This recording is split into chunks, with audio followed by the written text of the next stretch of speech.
Sir Arthur Conan Doyle. La aventura de la caja de cartón.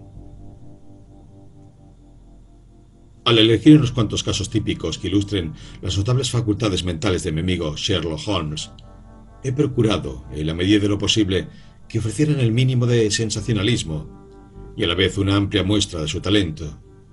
Sin embargo, es imposible, lamentablemente, separar por completo lo sensacional de lo criminal, y el cronista se ve en el dilema de tener que sacrificar detalles que resultan esenciales en su exposición, dando de ese modo una impresión falsa del problema, o verse obligado a utilizar materiales que la casualidad y no su elección le ha proporcionado. Tras este breve prefacio, pasaré a exponer mis notas acerca de lo que constituyó una cadena de acontecimientos extraños y particularmente terribles. Era un día de agosto y hacía un calor abrasador. Baker Street parecía un horno y el relumbre de la luz del sol al incidir sobre los ladrillos amarillos de la casa del otro lado de la calle lastimaba la vista. Costaba trabajo creer que aquellos fuesen los mismos muros que se erguían tan lóbregos por entre las nieblas del invierno. Habíamos bajado a medias las persianas y Holmes se había acurrucado encima del sofá, leyendo una y otra vez una carta que había recibido en el correo de la mañana. En cuanto a mí, los años de servicio en la India me habían habituado a soportar el calor mejor que el frío, y que el termómetro pasado de 30 grados no me suponía dificultad alguna. El periódico de la mañana no ofrecía ninguna noticia interesante. El Parlamento había interrumpido sus sesiones, se habían ido todos de la ciudad, y yo añoraba los claros del New Forest o los guijarros de Soothsayer. Mi reducida cuenta bancaria me había obligado a posponer las vacaciones, y en cuanto a mi acompañante, ni el campo ni el mar le atraían lo más mínimo. Le encantaba permanecer en el mismo centro donde pululaban 5 millones de personas, extendiendo sus filamentos y pasando por entre ellas, receptivo al más pequeño rumor o sospecha de algún delito sin esclarecer. El aprecio de la naturaleza no se encontraba entre sus muchas dotes, y solo cambiaba de parecer cuando, en lugar de centrarse en un malhechor de la capital, trataba de localizar a algún hermano suyo de provincias. Viendo que Holmes estaba demasiado abstraído para conversar, yo había echado a un lado el insulso periódico, y reclinándome en el sillón, me sumí en profundas meditaciones. De pronto la voz de mi acompañante interrumpió el curso de mis pensamientos. «Lleva usted razón, Watson. Parece una forma absurda de dirimir una disputa». «De lo más absurda», exclamé, y de pronto, comprendiendo que Holmes se había hecho eco del pensamiento más íntimo de mi alma, me incorporé del sillón y le miré perplejo. «¿Cómo es eso, Holmes?», grité. «Supera todo cuanto pudiera haber imaginado». Él se rió de buena gana al observar mi perplejidad. «Recuerde usted», me dijo, «que hace algún tiempo, cuando leí el pasaje de uno de los relatos de Poe, en el que un minucioso razonador sigue los pensamientos no expresados de su compañero, usted se sintió inclinado a tratar el asunto como un mero tour de force del autor. Al advertirle que yo solía hacer eso constantemente, usted se mostró incrédulo». «Oh, no. Tal vez no llegara a expresarlo en palabras, mi querido Watson, pero lo hizo sin duda con las cejas. De modo que cuando le vi tirar el periódico al suelo y ponerse a pensar, me alegré mucho de tener la oportunidad de leerle el pensamiento y finalmente de poder interrumpirlo, demostrando así mi compenetración con usted». Aquello no me convenció del todo. «En el ejemplo que usted me leyó», le dije, «el razonador extrajo sus conclusiones basándose en la actuación del hombre al que observaba. Si mal no recuerdo, aquel hombre tropezó con un montón de piedras, miró hacia arriba las estrellas, etc. Yo, en cambio, he estado sentado en un sillón, tranquilamente. Por tanto, ¿qué pistas he podido darle?» «Es usted injusto consigo mismo. Las facciones le han sido dadas al hombre para poder expresar sus emociones, y las suyas cumplen ese cometido fielmente». «¿Quiere usted decir que leyó mis facciones el curso de mis pensamientos?» En sus facciones y sobre todo en sus ojos. ¿Es posible que no pueda usted recordar cómo comenzaron sus ensueños? No, no puedo. Entonces se lo diré yo. Después de tirar al suelo el periódico, acto que trajo mi atención hacia usted, estuvo sentado durante medio minuto con expresión ausente. Luego, sus ojos se clavaron en el retrato, recientemente enmarcado, del general Gordon, y por la alteración de su rostro comprendí que había vuelto a sumirse en sus pensamientos. Mas eso no le condujo muy lejos. Sus ojos contemplaron fugazmente el retrato sin marco de Henry Ward Beecher, que estaba encima de sus libros. Entonces miró usted hacia arriba a la pared, y era obvio, desde luego, lo que eso significaba. Usted pensaba que si el retrato estuviera enmarcado, cubriría exactamente ese espacio desnudo de pared, y haría juego con el retrato de Gordon que allí estaba. «Me ha comprendido usted a las mil maravillas», exclamé yo. Hasta ahí era poco probable que me perdiera. Pero ahora sus pensamientos volvieron a Beecher, y usted le miró con severidad como si estudiara el semblante del personaje. Entonces dejó usted de entornar los ojos, aunque sin dejar de mirar, y su rostro se quedó pensativo. Estaba usted recordando los incidentes que jalonaron la carrera de Beecher. Me daba perfecta cuenta de que usted no podía hacer eso sin pensar en la misión que emprendió durante la guerra civil en favor del norte, pues recuerdo que expresó su ferviente indignación por la manera en que fue recibido por los más turbulentos compatriotas nuestros. Lo sintió usted tanto que yo sabía que le sería imposible pensar en Beecher sin acordarse también de eso.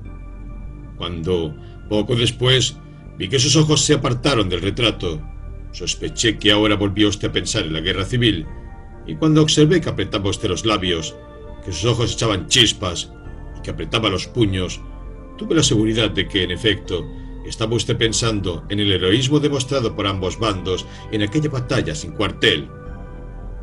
Pero entonces, de nuevo su rostro se puso más triste y dio usted muestras de desaprobación.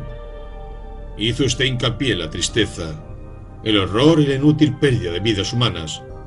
Acercó usted la mano sigilosamente a su vieja herida y una sonrisa tembló en sus labios, lo cual me indicó que el aspecto ridículo de ese método de dirimir las cuestiones internacionales había afectado su mente. En ese mismo instante estuve de acuerdo con usted en que aquello era absurdo y me alegró comprobar que todas mis deducciones habían sido correctas. Sin lugar a dudas, dije yo. Y ahora que me lo ha explicado usted, confieso seguir tan asombrado como antes. Fue un trabajo muy superficial, mi querido Watson, se lo aseguro. No me hubiera inmiscuido si usted no hubiese mostrado cierta incredulidad el otro día, pero tengo ahora entre manos un pequeño problema que puede resultar más difícil de resolver que este insignificante intento mío de leer el pensamiento. ¿No ha visto usted en el periódico un breve suelto que alude al extraordinario contenido de un paquete enviado por correo a la señorita Cushing de Cross Street en Croydon? No vi nada. Ah, entonces se le debe haber pasado por alto. Tíremelo. Aquí está, debajo de la columna financiera. ¿Tendría la amabilidad de leerlo en voz alta? Recogí el periódico que me había vuelto a lanzar y leí el suelto indicado. Se titulaba Un paquete macabro. La señorita Susan Cushing, que vive en Cross Street, Croydon, ha sido víctima de lo que debe ser considerado como una broma particularmente repugnante, a no ser que se le atribuya al incidente un significado más siniestro. Ayer, a las 2 en punto de la tarde, el cartero le entregó un paquetito, envuelto en papel de estraza. Dentro había una caja de cartón, llena de sal gruesa. Al vaciarla, la señorita Cushing encontró realizada 2 orejas humanas, recién cortadas aparentemente. La caja había sido enviada desde Belfast la mañana anterior a través del servicio de paquetes postales. No hay ninguna indicación acerca del remitente, y el asunto resulta más misterioso todavía, ya que la señorita Cushing, que es soltera y tiene 50 años, ha llevado una vida de lo más retirada y tiene tan pocas amistades o corresponsales que es un raro acontecimiento para ella el recibir algo por correo. Hace unos años, sin embargo, cuando residía en Penge, alquiló algunas habitaciones de su casa a 3 jóvenes estudiantes de medicina, de los cuales se vio obligada a deshacerse a causa de sus hábitos ruidosos y conducta irregular. La policía es de la opinión de que este ultraje a la señorita Cushing puede haber sido perpetrado por estos jóvenes que le guardan rencor y esperaban asustarla, enviándole estos restos mortales procedentes de la sala de disección. Prestaba cierta verosimilitud a esta teoría el hecho de que uno de estos estudiantes procedía de Irlanda del Norte y, según tenía entendido la señorita Cushing, del propio Belfast. Mientras tanto, se está investigando el asunto diligentemente y se ha encargado el caso al señor Lestrade, uno de los más perspicaces detectives de la policía. Dejemos ya este asunto del Daily Chronicle, dijo Holmes cuando yo acabé de leer. Hablemos ahora de nuestro amigo Lestrade. Esta mañana recibí una nota suya que dice: creo que este caso encaja muy bien en su especialidad. Tenemos muchas esperanzas de aclarar el asunto, pero toparnos con la pequeña dificultad de no tener nada en qué basarnos. Hemos telegrafiado, por supuesto, a la oficina de correos de Belfast, pero aquel día fueron entregados una gran cantidad de paquetes y no hubo manera de identificar a este en particular o de acordarse del remitente. La caja de las de media libra de tabaco negro tampoco nos facilita nada la identificación. La hipótesis del estudiante de medicina sigue pareciéndome la más plausible, pero si usted dispusiera de unas cuantas horas libres, me alegraría mucho verlo por aquí. Estaré en casa todo el día o en la comisaría de policía. ¿Qué le parece, Watson? ¿Puede usted sobreponerse al calor y venirse conmigo a Craigdown ante la remota posibilidad de un nuevo caso para sus anales? Estaba impaciente por hacer algo. Lo tendrá entonces. Llame a nuestro Botones y dígale que pida un coche. Volveré enseguida, cuando me haya quitado el batín y llenado mi petaca. Mientras íbamos en el tren, cayó un aguacero y, por tanto, en Craigdown el calor era mucho menos sofocante que en la ciudad. Holmes había enviado un telegrama, de modo que Lestrade, tan enjuto, tan atildado y tan husmeador como siempre, nos esperaba en la estación. Un paseo de 5 minutos nos condujo hacia Cross Street, donde residía la señorita Cushing. Era una calle muy larga con casas de ladrillo de 2 pisos, limpias y bien cuidadas, con sus peldaños de piedra blanqueada, y a las puertas pequeños grupos de mujeres con delantal cotilleando. A medio camino Lestrade se detuvo y llamó a una de las puertas, que abrió una joven criada. La señorita Cushing estaba sentada en el salón, al que nos hizo pasar. Era una mujer de rostro apacible, ojos grandes y dulces, y pelo entrecano que se curvaba sobre ambas sienes. Un recargado antimacassar yacía sobre su regazo y junto a ella, encima de un taburete, había una cesta de sedas de colores. «Esas cosas horribles están en la dependencia anexa», dijo ella cuando entró Lestrade. «Me gustaría que se las llevara». «Eso haré, señorita Cushing. Las guardé ahí hasta que mi amigo, el señor Holmes, las hubiera visto en su presencia». «¿Por qué en mi presencia, señor?» «Por si deseaba hacerle a usted alguna pregunta». «¿Para qué iba a hacerle preguntas si le digo que no sé nada en absoluto acerca del asunto?» «En efecto, señora», dijo Holmes con voz tranquilizadora, «no tengo la menor duda de que ya la hayan molestado bastante acerca de este asunto». «Ya lo creo, señor. Soy una mujer discreta y llevo una vida retirada. Es algo nuevo para mí ver el nombre en los periódicos y a la policía en mi casa. No quiero tener aquí esas cosas, señor Lestrade. Si usted desea verlas, tiene que ir a la dependencia anexa. Era un pequeño cobertizo en el angosto jardín que se extendía por detrás de la casa. Lestrade entró en él y sacó una caja amarilla de cartón, un pedazo de papel de estraza y un cordel. Había un banco al final del sendero y nos sentamos allí mientras Holmes examinaba uno a uno los objetos que Lestrade le había entregado. «El cordel es sumamente interesante», observó, poniéndolo a contraluz y oliéndolo. «¿Qué le parece, Lestrade?» «Que ha sido embreado». «Exactamente. Es un trozo de bramante embreado. Sin duda, habrá observado que la señorita Cushing ha cortado la cuerda con unas tijeras, como puede conjeturarse por sus dos extremos deshilachados. Eso es importante». «No veo su importancia», dijo Lestrade.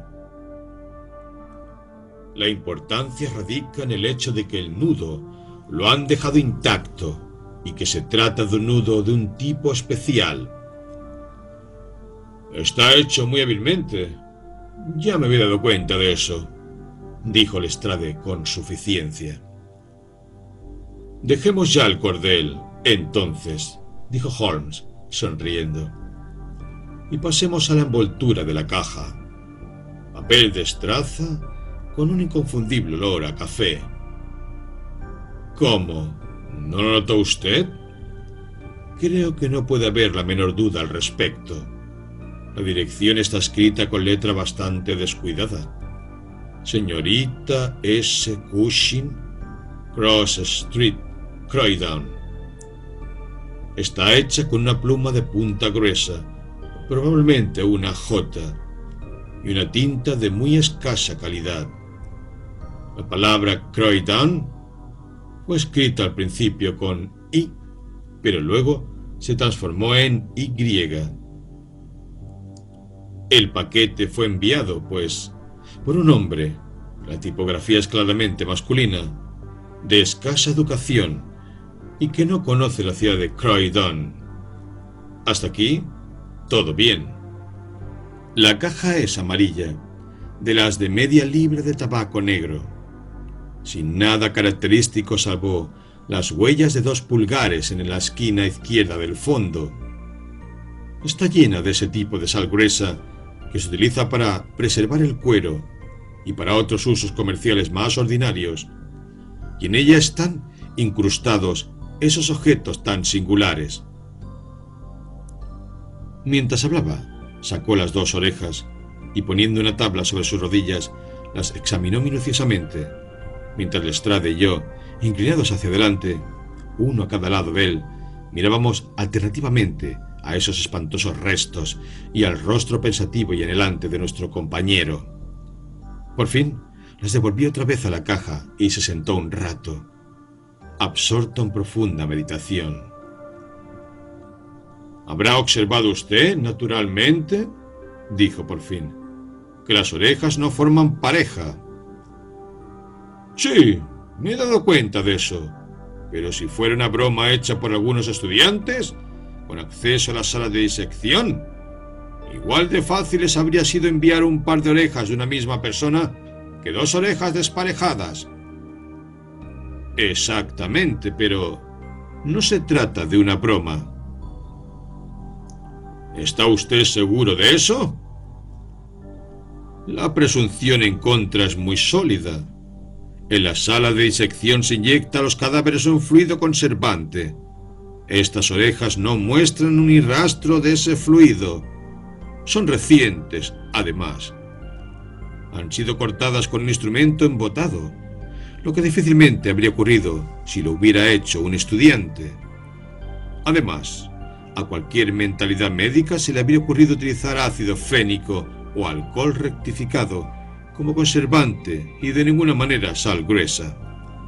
Repito que este caso no se trata de una broma, sino que estamos investigando un grave crimen». Un impreciso escalofrío me corrió por el cuerpo al escuchar las palabras de mi compañero y comprobar la sombría circunspección que había endurecido su semblante. Este brutal preliminar parecía anunciar la proximidad de algún extraño e inexplicable horror. Lestrade, sin embargo, dio muestras de desaprobación, como si no estuviera convencido del todo. «Sin duda se pueden poner reparos a las hipótesis de la broma», dijo, «pero existen razones todavía más fuertes en contra de la otra teoría. Sabemos que esta mujer ha llevado una vida discreta y respetable en Penge, y aquí durante los últimos 20 años. Apenas ha estado ausente de su casa un solo día en todo ese tiempo.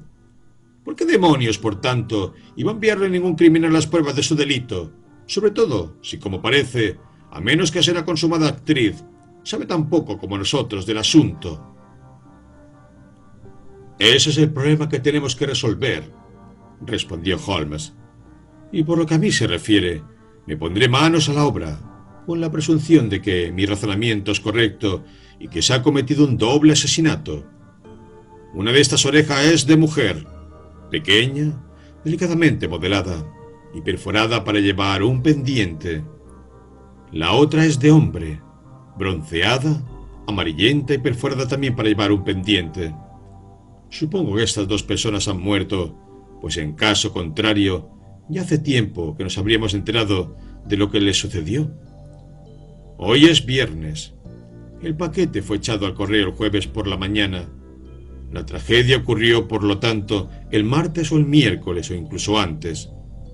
Si las dos personas fueron asesinadas, ¿quién sino su asesino pudo enviar esa muestra de su delito a la señorita Cushing?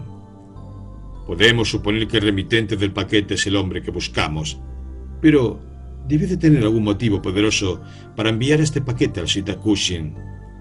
¿Cuál fue, pues, ese motivo?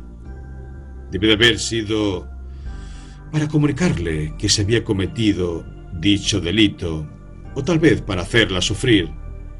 Mas en ese caso ya debía saber de quién se trataba. ¿Lo sabía realmente?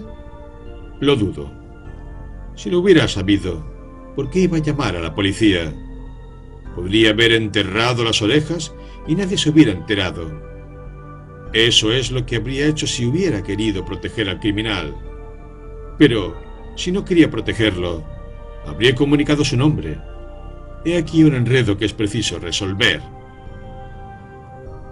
Se había expresado en voz alta, con suma rapidez, mirando al vacío por encima de la valla del jardín. Pero inmediatamente se puso en pie de un enérgico salto y echó a andar en dirección a la casa. «Tengo que hacerle algunas preguntas a la señorita Cushing», dijo. «En tal caso, si me lo permite, yo me marcho», dijo Lestrade, «pues tengo entre manos otro asuntillo. Creo que nada más que la señorita Cushing pueda contarme. Me encontrarán en la comisaría de policía. Pasaremos a verle de camino a la estación», respondió Holmes. Poco después, él y yo regresamos al salón, donde la impasible dama seguía trabajando tranquilamente en su antimacassar. Al entrar nosotros, lo puso encima de su regazo y nos miró con sus ojos azules, de mirada franca y penetrante. «Estoy convencida, señor», dijo, «de que en todo este asunto hay algún error, que el paquete no iba dirigido a mí. Se lo he dicho varias veces a este caballero de Scotland Yard, pero él se ríe de mí. No tengo ningún enemigo en el mundo que yo sepa, de modo que, ¿por qué iba a gastarme nadie semejante broma?» «Empiezo a ser de la misma opinión, señorita Cushing», dijo Holmes, tomando asiento a su lado. «Creo que es más que probable...» Hizo una pausa, y al mirar a su alrededor, me sorprendió ver que tenía los ojos clavados con singular atención en el perfil de la dama. Por un instante pudo leerse en su rostro anhelante sorpresa y satisfacción al mismo tiempo, aunque cuando ella miró en torno para averiguar el motivo de su silencio, Holmes estaba de nuevo tan serio como siempre. Yo miré fijamente sus lisos cabellos entrecanos, su elegante tocado, sus pequeños pendientes de oro, sus plácidas facciones, pero no pude ver nada que justificara la evidente agitación de mi compañero. Quedan una o dos preguntas. Estoy harta de preguntas, gritó la señorita Cushing con impaciencia. Usted tiene 2 hermanas, según creo. ¿Cómo puede saber eso? Nada más entrar en la habitación observé que tiene encima de la repisa de la chimenea una fotografía de un grupo de 3 damas, una de las cuales es usted misma, indudablemente, mientras que las otras 2 se le parecen tanto que no es posible dudar del parentesco. Sí, lleva usted razón. Esas son mis hermanas Sarah y Mary. Y aquí, al alcance de la mano, hay otro retrato, tomado en Liverpool de su hermana pequeña, en compañía de un hombre que parece un camarero de barco, a juzgar por su uniforme. Observo que entonces todavía no se había casado. Es usted un observador muy rápido. ¿Es mi oficio? Bueno, una vez más lleva usted razón, pero se casó con el señor Browner unos días después. Cuando fue tomada la fotografía, él trabajaba en la compañía South America, pero quería tanto a mi hermana que no pudo soportar el tener que abandonarla por tanto tiempo y se enroló en la línea que cubría Londres y Liverpool. ¿Tal vez en el Conqueror? No, en el Mayday, según mis últimas noticias. Jim vino a verme una vez. Eso fue antes de romper el compromiso. Pero después, siempre que desembarcaba, se daba la bebida.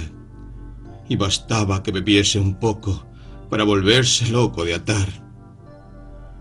Ay, aciago día aquel en que volví a tomar una copa. En primer lugar, se olvidó de mí. Luego se peleó con Sarah. Y ahora que Mary ha dejado de escribirnos, no sabemos cómo les van las cosas. Era evidente que la señorita Cushing había tocado un tema que le afectaba profundamente, como la mayoría de la gente que lleva una vida solitaria. Al principio se mostraba tímida, pero con el tiempo llegaba a ser extremadamente comunicativa. Nos contó muchos detalles de su cuñado, el camarero de barco, y luego, desviándose hacia el tema de sus antiguos huéspedes, los estudiantes de medicina, nos hizo un extenso relato de sus fechorías, nos dio sus nombres y apellidos, así como los hospitales en donde trabajaban. Holmes escuchó con atención, terciando de vez en cuando con alguna pregunta. Con respecto a su segunda hermana, Sarah, dijo él, me sorprende que, siendo las 2 solteras, no vivan juntas. Ay, si usted conociera el mal genio de Sarah, dejaría de sorprenderse. Lo intenté cuando vine a Croydon y vivimos juntas hace 2 meses en que tuvimos que separarnos. No quiero decir nada en contra de mi propia hermana, pero lo cierto es que Sarah siempre ha sido una entrometida y muy difícil de complacer. Dice usted que ella se peleó con sus parientes de Liverpool. Sí, aunque hubo un tiempo en que fueron los mejores amigos, con decirle que se fue a vivir allí para estar cerca de ellos. Y ahora, cuando habla de Jim Browner, no encuentra palabras lo bastante duras. Los últimos 6 meses que pasó allí, no hablaba de otra cosa que de lo mucho que él bebía y de sus modales. Tengo la impresión de que debió de sorprender alguna intromisión suya, y le dijo 4 verdades. Así fue como empezó la cosa. Gracias, señorita Cushing, dijo Holmes, levantándose y haciendo una reverencia. Creo que usted me dijo que su hermana Sarah vive en New Street, Wallington, ¿no es cierto?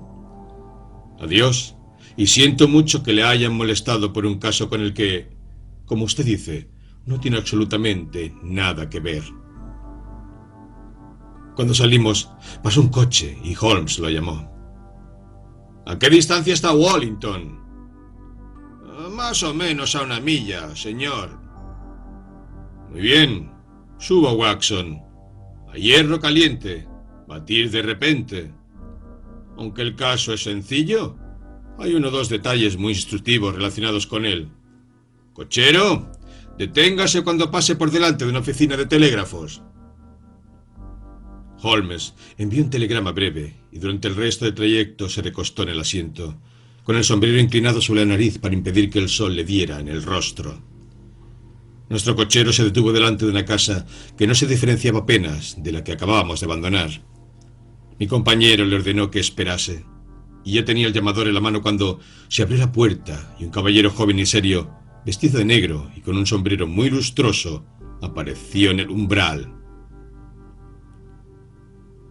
¿Está en casa la señorita Cushing?, preguntó Holmes. La señorita Sarah Cushing está gravemente enferma, dijo el joven.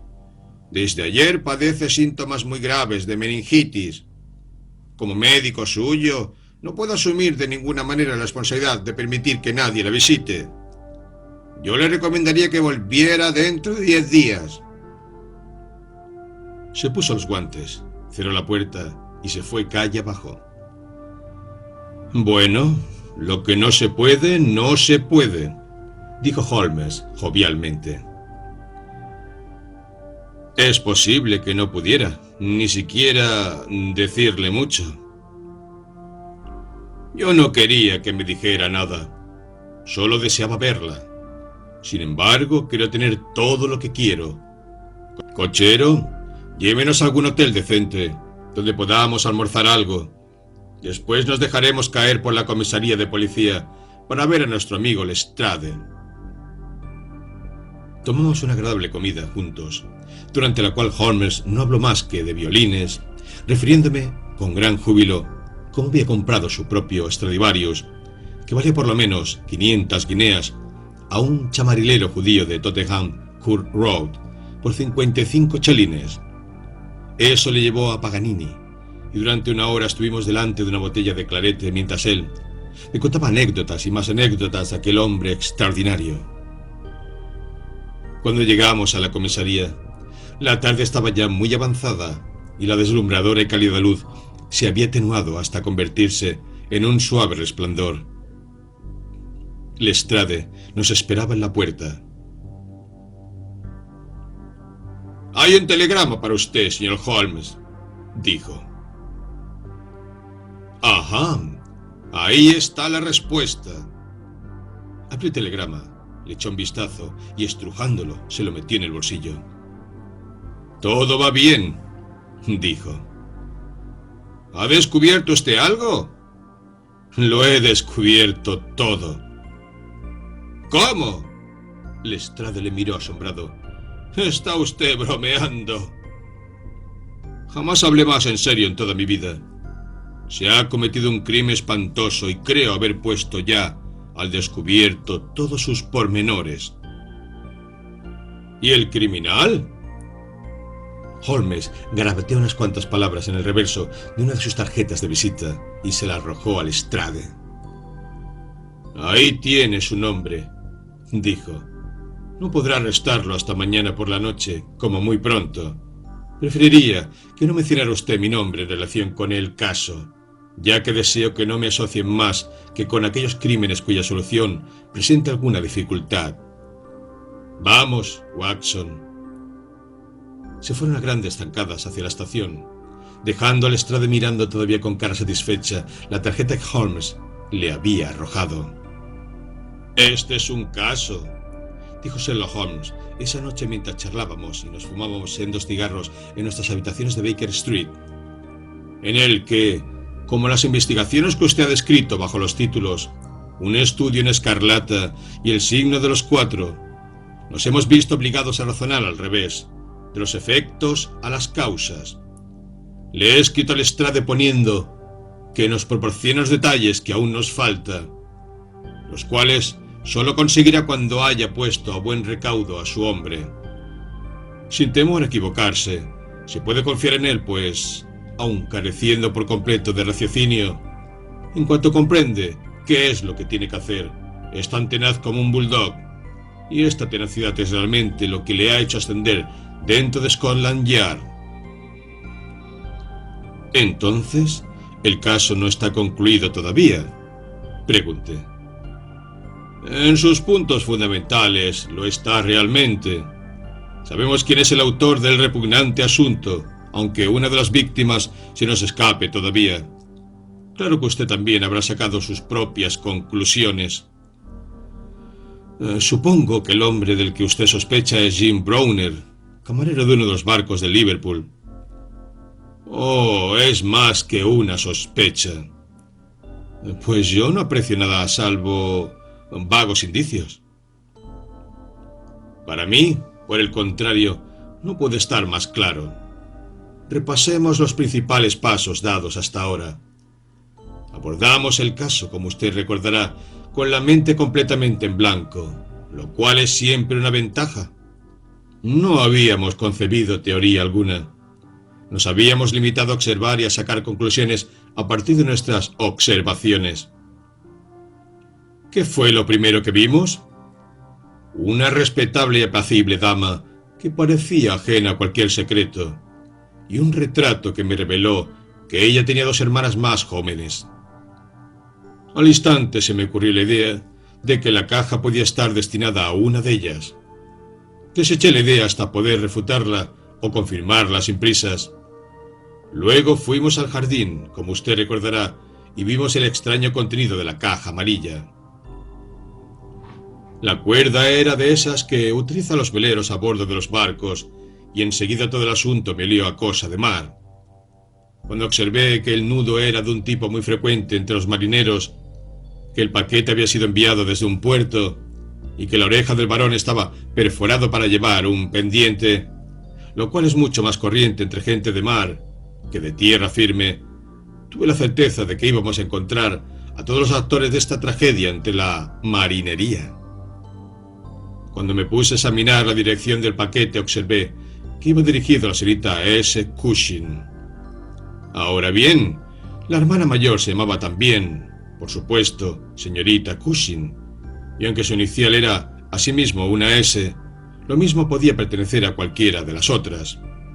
En tal caso deberíamos haber comenzado nuestra investigación partiendo de una base completamente nueva. Por consiguiente, entré a la casa con la intención de aclarar este punto. Estaba a punto de asegurar a la señorita Cushing mi convencimiento de que se había cometido una equivocación cuando, como usted recordará, me paré en seco.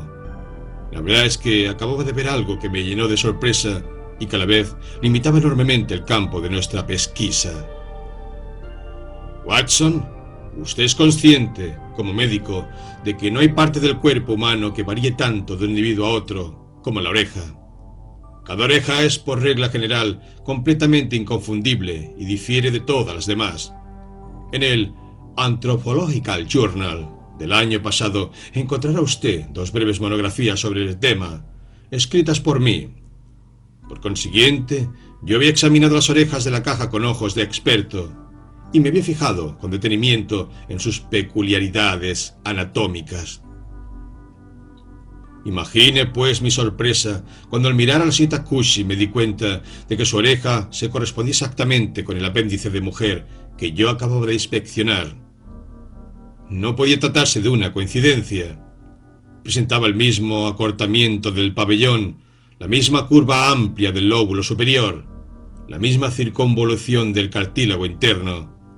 Era, en esencia, la misma oreja. Desde luego comprendí inmediatamente la enorme importancia de aquella observación. Era evidente que la víctima tenía algún parentesco con ella, probablemente muy cercano. Empecé a hablarle de su familia y, como usted recordará, enseguida nos proporcionó algunos detalles sumamente valiosos.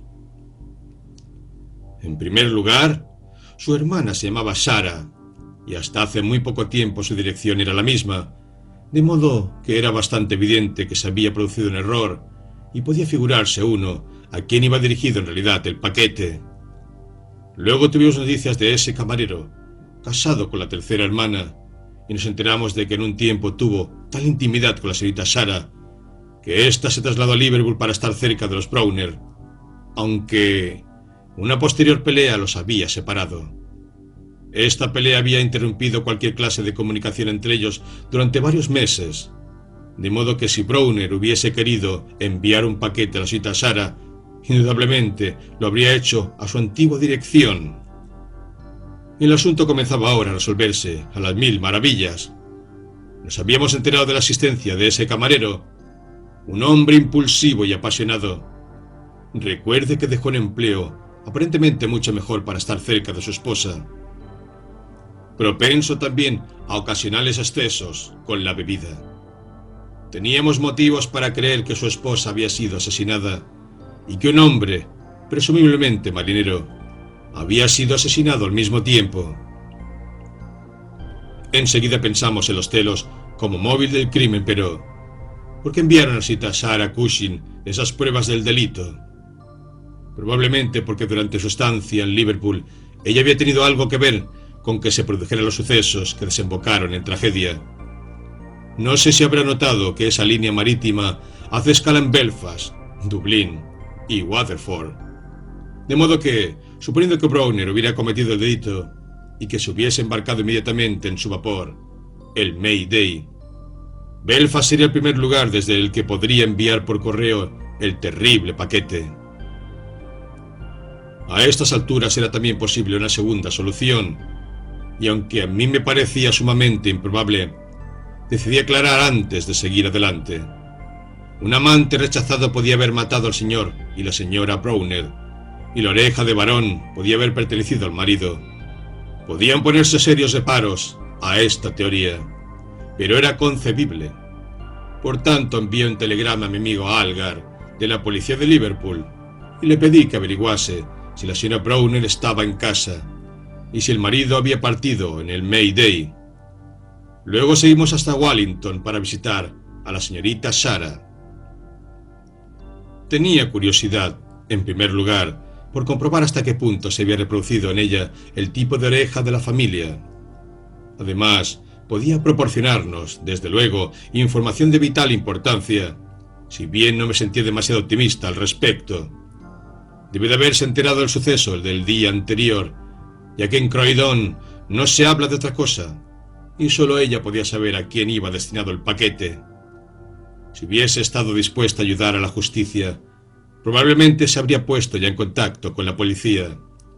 Sin embargo, era deber nuestro verla, evidentemente, de modo que fuimos a visitarla. Comprobamos que la noticia de la llegada del paquete, pues su enfermedad databa de esas fechas, le había producido tal impresión que le provocó meningitis. Estaba más claro que nunca que ella había comprendido toda su importancia, pero también era igual de claro que tendríamos que esperar algún tiempo para obtener de ella cualquier tipo de ayuda. Sin embargo, la verdad es que no dependíamos de su ayuda. Las respuestas a nuestras pesquisas nos esperaban en la comisaría de policía, a cuya dirección ordené a Algar que las enviara. Nada podía ser más concluyente. La casa de la señora Browner llevaba más de 3 días cerrada, y las vecinas opinaban que ella se había marchado al sur para visitar a sus parientes. Se había comprobado en las oficinas de la compañía naviera que Browner había zarpado en el Mayday, y yo calculo que debe llegar al Támesis mañana por la noche. Cuando llegue saldrá a su encuentro el obtuso, aunque resuelto Lestrade, y no tengo la menor duda de que nos pondremos al corriente de los detalles que nos faltan. Las expectativas de Sherlock Holmes no quedaron defraudadas. 2 días más tarde recibí un sobre voluminoso que contiene un mensaje breve del detective y un documento escrito a máquina que ocupaba varias páginas de papel de oficio. Lestrade lo atrapó sin problemas. Tal vez le interese escuchar lo que dice. Mi querido señor Holmes, de conformidad con el plan que nos habíamos trazado para comprobar nuestras teorías, el nos me parece admirable, ¿verdad, Watson? Fui al muelle Albert ayer a las 6 de la mañana y subí a bordo del Mayday, que pertenece a la Liverpool, Dublin and London Steam Packet Company. Al solicitar información averigüé que había a bordo un camarero llamado James Browner, el cual se había comportado durante el viaje de manera tan insólita que el capitán se había visto obligado a relevarlo de sus obligaciones. Al bajar a su camarote lo encontré sentado encima de un cofre con la cabeza hundida entre las manos, meciéndose de un lado para otro. Es un tipo grande y fuerte, bien afeitado y muy moreno, algo parecido a Aldrich, el que nos ayudó en el asunto de la falsa lavandería. se levantó de un salto al enterarse del motivo de mi visita. Yo tenía ya el silbato en los labios para llamar a una pareja de la policía fluvial, que había a la vuelta de la esquina, pero él no parecía tener ánimos y alargó las manos lo suficiente para que le pusiera las esposas. Le llevamos a una celda y a su cofre también, pues creíamos que podía haber en su interior algo que le incriminara, pero no encontramos nada, a excepción de un gran cuchillo afilado, como el que suelen llevar la mayoría de los marineros. Sin embargo, no nos hacen falta más pruebas, pues cuando le llevamos a la comisaría pidió al inspector hacer una declaración, la cual fue tomada, por supuesto, por nuestro taquígrafo según él iba dictándola. Sacamos 3 copias mecanografiadas, una de las cuales le incluyo. El asunto, como yo pensaba, ha resultado ser sumamente sencillo, pero le estoy muy agradecido por ayudarme en mi investigación. Le saluda atentamente G. Lestrade. La investigación fue en efecto muy sencilla, observó Holmes, pero no creo que ese fuera su parecer cuando nos llamó en su ayuda. No obstante, veamos lo que Jim Browner tiene que decir en su favor. Esta es una declaración, tal como la hizo ante el inspector Montgomery en la comisaría de policía de Shadwell, y tiene la ventaja de ser literal. ¿Que si tengo algo que decir? Claro que sí. Tengo mucho que decir. Quiero confesarlo todo. Pueden ustedes ahorcarme o dejarme en paz. Me importa un bledo lo que me hagan. Les aseguro que no he pegado ojo desde que hice aquello, y no creo que vuelva nunca más a hacerlo hasta superar esta vigilia. A veces veo el rostro de él, pero sobre todo el de ella. Siempre tengo ante mí uno u otro. Él me mira con severidad y odio, y por el contrario, ella tiene en el rostro una expresión como de sorpresa. ¡Ay, pobre criatura! No es raro que se sorprendiera al leer su sentencia de muerte en un rostro en el que antes casi nunca había visto otra cosa que amor hacia ella. Pero la culpa fue de Sarah, y ojalá la maldición de un hombre destrozado arruine su vida y haga que se le pudra la sangre en las venas. No es que quiera justificarme. Sé que volví a entregarme a la bebida, pues soy un bestia. Pero ella me habría perdonado. Se habría mantenido unida a mí tan íntimamente como el cabo al motón. Si esa mujer no hubiera puesto los pies en nuestra casa. Pues Sarah Cushing me amaba. Ese es el origen de todo el asunto. Me amó hasta que todo ese amor se transformó en un odio pernicioso cuando se enteró de que yo daba más importancia a la huella de mi esposa en el barro que a su propio cuerpo y alma. En total eran 3 hermanas. La mayor era una buena mujer, francamente. La segunda un demonio. Y la tercera, un ángel. Sarah tenía 33 años y Mary 29 cuando me casé con ella. Cuando nos fuimos a vivir juntos, éramos felices a todas horas del día. Y en todo Liverpool no había mejor mujer que mi Mary. Por consiguiente, invitamos a Sarah a pasar una semana con nosotros, y la semana se convirtió en un mes, y una cosa llevó a otra, hasta que ella fue una más entre nosotros. En aquella época llevaba la cinta azul de la Liga de los Abstemios. Ahorrábamos algo de dinero, y todo resplandecía como un dólar nuevo. Por Dios santo, ¿qué demonios habría pensado que todo iba a terminar así? ¿Qué demonios lo hubiera imaginado? Con frecuencia solía volver a casa los fines de semana, y a veces, si el barco se retrasaba a causa del cargamento, pasaba allí toda la semana. De esta manera tuve ocasión de tratar bastante a mi cuñada Sarah. Era una mujer admirable, alta, morena, aguda, violenta, altanera, y con un brillo en los ojos como chispa de pedernal. Pero en presencia de la pequeña Mary nunca pensaba en Sarah, y eso lo juro, al igual que espero que Dios se apiade de mí. A veces me parecía que ella deseaba quedarse a solas conmigo o engatusarme para que diera un paseo con ella, aunque yo nunca pensara realmente en eso. Pero una noche se me abrieron los ojos. Había vuelto del barco y me encontré con que mi esposa había salido y en casa solo estaba Sara. ¿Dónde está Mary?, le pregunté. Ha ido a pagar unas cuentas. Yo venía por la habitación impaciente. Jim, ¿es que no puedes ser feliz sin Mary, ni siquiera 5 minutos?, me dijo ella. No es ningún halago para mí que no te contentes con mi compañía por tan poco tiempo. Llevas razón, muchacha, le dije yo, tendiéndole la mano de manera afectuosa.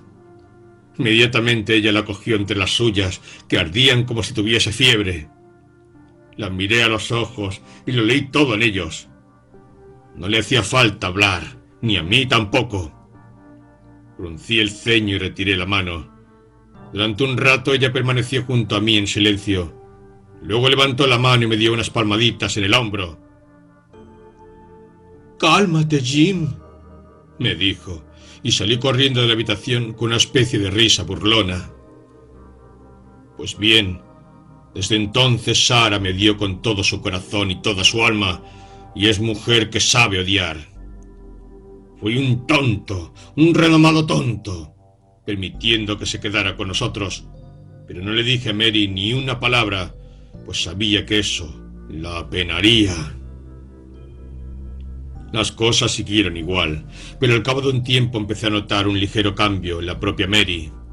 Siempre había sido muy confiada e inocente, pero ahora se volvió rara y suspicaz, queriendo saber dónde había estado yo y qué había hecho, a quién escribía, qué llevaba en los bolsillos y otras 1000 insensateces por el estilo. Día a día se volvía más rara y más irritable, y tuvimos incesantes riñas por nada. Todo aquello me tenía bastante desconcertado. Sara me evitaba, aunque ella y Mary eran inseparables. Ahora me di cuenta de que estaba intrigando, tramando y envenenando la mente de mi esposa en contra de mí. Pero yo estaba tan ciego entonces que no podía entenderlo. Entonces rompí mi cinta azul y empecé a beber de nuevo. Pero creo que no habría actuado así si Mary hubiese sido la misma de siempre. Ahora tenía algún motivo para estar disgustada conmigo, y la brecha entre nosotros empezó a ensancharse cada vez más. Fue entonces cuando se inmiscuyó ese tal Alec Fairbairn, y las cosas se volvieron mucho más aciagas.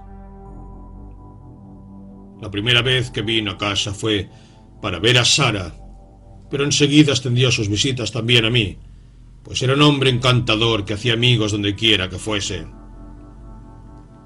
Era un tipo apuesto, fanfarrón, ingenioso y tortuoso, que había recorrido medio mundo y sabía hablar de lo que había visto. Era un buen acompañante, no lo negaré, y para ser marinero tenía unos modales increíblemente corteses. De modo que creo que hubo un tiempo en que debió de frecuentar más la Toldilla que el castillo de proa. Durante un mes estuvo entrando y saliendo de mi casa, y jamás se me ocurrió que sus suaves y astutos modales pudieran hacerme algún daño. Así que, por fin, algo me hizo sospechar. Y desde ese día ya no he vuelto a tener paz. Fue además un detalle insignificante. Había entrado yo inesperadamente en el salón, y al traspasar el umbral vi que el rostro de mi esposa se iluminaba de alegría. Pero cuando ella vio quién era realmente el recién llegado, su alegría se desvaneció de nuevo y se alejó decepcionada. Aquello me bastó. Solo había otra persona con la que podía haber confundido mis pasos. Alec Fairbairn. Si lo hubiera visto antes, lo habría matado. Pues siempre me vuelco como loco cuando monto en cólera. Mary vio en mis ojos un brillo demoníaco y vino corriendo hacia mí, sujetándome el brazo con sus manos. «No lo hagas, Jim, no», me dijo. ¿Dónde está Sara?, le pregunté yo.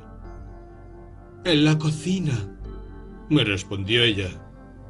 ¡Sara!, le dije al entrar. No quiero que ese individuo, Fairbairn, vuelva a poner nunca más los pies en mi casa. ¿Por qué no?, me preguntó ella. Porque yo lo ordeno. Caramba, dijo ella. Si mis amigos no son lo bastante buenos para esta casa, entonces yo tampoco lo soy. Puedes hacer lo que te plazca, le dije yo. Pero si Fairbairn vuelve a dejarse ver por aquí, te mandaré una de sus orejas como recuerdo.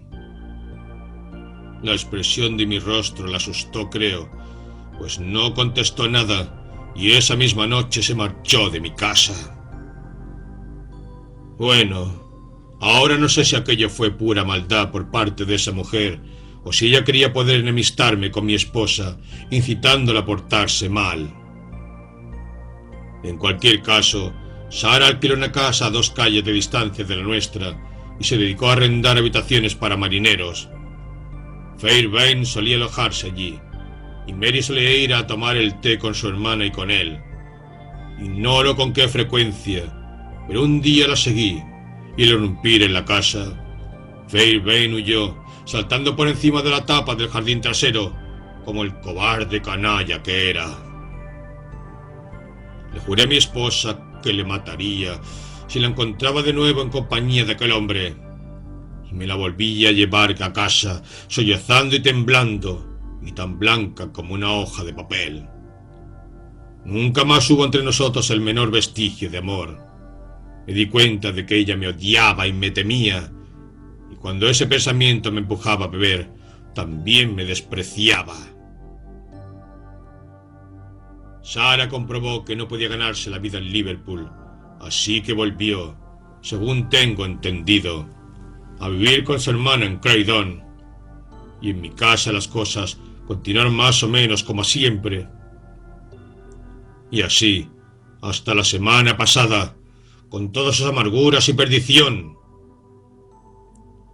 Todo ocurrió de la manera siguiente. Habíamos embarcado en el Mayday para un viaje de ida y vuelta de 7 días de duración, pero un tonel se soltó y con ello aflojó una de las planchas del barco, de modo que tuvimos que volver a puerto por espacio de 12 horas. Abandoné el barco, fui a casa, pensando en darle una sorpresa a mi esposa y con la esperanza de que tal vez le alegrase verme tan pronto. Pensaba en eso cuando me metí en mi propia calle. Y en aquel momento pasó por delante de mí un coche en el que iba ella sentada al lado de Fairbairn, ambos charlando y riendo, sin pensar en mí, que los observaba desde la acera. Les aseguro, puedo darles mi palabra, que desde ese mismo momento dejé de ser dueño de mi destino, y al recordarlo todo me parece un vago sueño. Últimamente había estado bebiendo mucho, y eso, unido al anterior, me volvió completamente loco. Ahora siento dentro de mi cabeza una especie de zumbido, como unos martillazos de estibador, pero aquella mañana me pareció tener en los oídos todo el estruendo y el borboteo de las cataratas del Niágara. Pues bien, puse pies en polvorosa y corrí detrás del coche. Llevaba en la mano un pesado bastón de roble, y les aseguro que desde el primer momento estaba hecho una furia. Aunque según corría, también se despertó en mí la astucia, y me rezagué un poco para observarlo sin ser visto. Enseguida se detuvieron en una estación de ferrocarril. Había una multitud de gente alrededor del despacho de billetes, de modo que me acerqué bastante a ellos sin que me vieran. Sacaron billetes para New Brighton. Yo hice otro tanto, pero subí 3 vagones más atrás que ellos.